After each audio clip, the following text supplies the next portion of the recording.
കാസർഗോഡ് ജില്ലാ വടംവലി ചാമ്പ്യൻഷിപ്പിൽ മികച്ച നേട്ടവുമായി Saint Thomas HSS Thomapuram senior girls വിഭാഗം 1ാം സ്ഥാനവും senior boys, junior boys, mixed വിഭാഗങ്ങളിൽ 2ാം സ്ഥാനവും 14 കുട്ടികൾ സംസ്ഥാന മത്സരത്തിലേക്ക് യോഗ്യതയും നേടി തോമാപുരം സ്കൂൾ മികവ് തെളിയിച്ചു.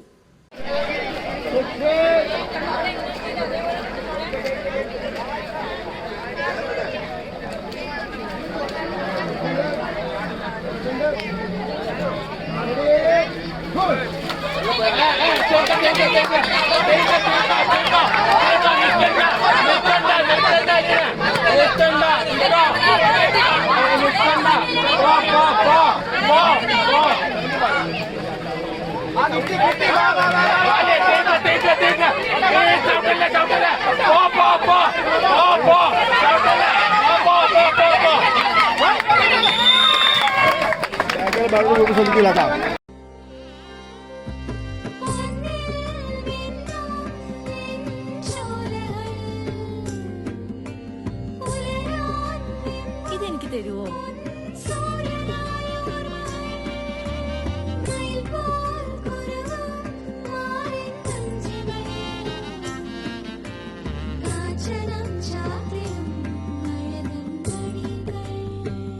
ചില ബന്ധങ്ങൾ പവിത്രമാണ്. കണ്ണും നിറയും മനസ്സും നിറയും. സ്വന്തം ജോസ്കോ ജ്വല്ലേഴ്സ്. ഇനി സംശുദ്ധമായ സ്വർണം ചെറുപുഴയിൽ.